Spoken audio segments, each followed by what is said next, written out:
അസ്സലാമു അലൈക്കും, welcome to അബ kitchen. നമ്മുടെ അടുക്കളയിൽ എപ്പോഴും ഉണ്ടായിരിക്കുന്ന സാധനങ്ങൾ വെച്ചിട്ട് കുറച്ച് ദിവസം സൂക്ഷിച്ച് വെക്കാൻ പറ്റുന്ന പാകത്തിലുള്ള ഒരു സ്നാക്ക് റെസിപ്പിയാണിത്.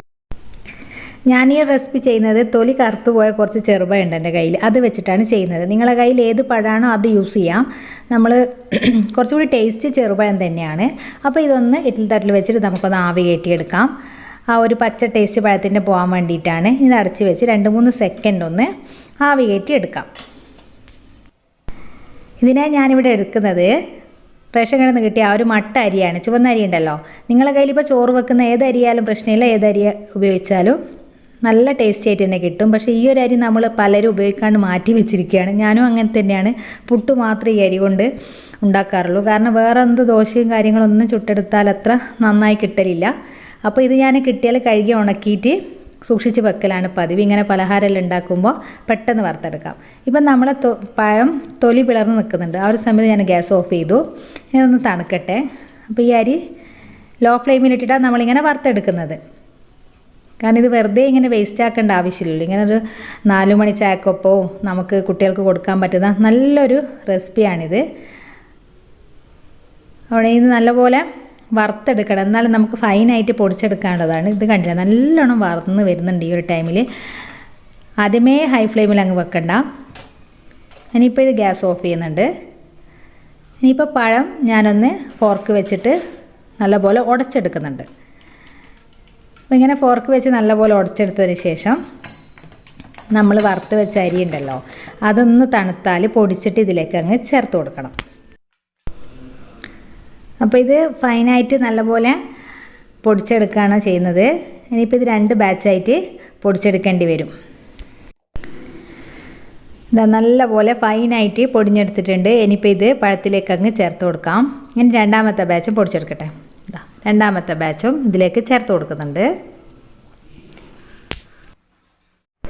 ഞാനിവിടെ 1 കപ്പ് തേങ്ങ എടുത്തിട്ടുണ്ട്. നമ്മൾ ഏത് പാത്രത്തിലാണോ അരി അളന്നത് ആ ഒരു പാത്രത്തിൽ തന്നെ 1 കപ്പ് തേങ്ങ എടുക്കാം.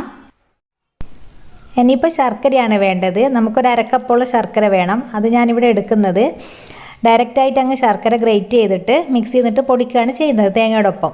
പക്ഷെ നിങ്ങൾക്ക് ശർക്കരയുടെ കാര്യത്തിൽ അത്ര വിശ്വാസം പോരാന്നുണ്ടെങ്കിൽ അതൊന്ന് അലിയിച്ചിട്ട് ചേർത്ത് കൊടുത്താൽ മതി. ഒരു ഗ്രേറ്റ് ചെയ്ത ശർക്കര ഒരു 1/2 കപ്പ് എടുത്തിട്ട് 1/4 ഗ്ലാസ് വെള്ളം ഒഴിച്ചിട്ട് ഒന്ന് അലിയിച്ചിട്ട് ചേർത്താൽ കറക്റ്റായിരിക്കും. ഞാനിപ്പോൾ ഇതിങ്ങനെ ഒന്ന് ചെറുതായി മുറിച്ചെടുത്തിട്ട് അതൊന്ന് 1/2 കപ്പോളം ആക്കിയെടുത്തതിന് ശേഷം മിക്സിയിൽ നിന്ന് പൊടിച്ചെടുക്കുകയാണ് ചെയ്യുന്നത്. അപ്പോൾ ഇതിലിപ്പോൾ അങ്ങനെ കച്ചറിയൊന്നുമില്ല, നല്ലൊരു ശർക്കരയാണ്. അപ്പോൾ ഡയറക്റ്റ് തന്നെ അങ്ങ് ചേർത്ത് കൊടുക്കാം. ഇനിയിപ്പോൾ ഇത് മിക്സിയിൽ തേങ്ങയോടൊപ്പം ചേർത്ത് കൊടുക്കുന്നുണ്ട്. ഇനി 2 ഏലക്ക കൂടി ചേർത്തതിന് ശേഷം ഒന്ന് പൊടിച്ചെടുക്കണം. ഒന്നങ്ങ് ക്രഷ് ചെയ്തെടുത്താൽ മതി. ഇതിപ്പോൾ കണ്ടില്ല, നല്ലപോലെ ക്രഷ് ആയിട്ടുണ്ട്. ഇനി ഇത് നമ്മുടെ അരിയിലേക്ക് അങ്ങ് ചേർത്ത് കൊടുക്കാം.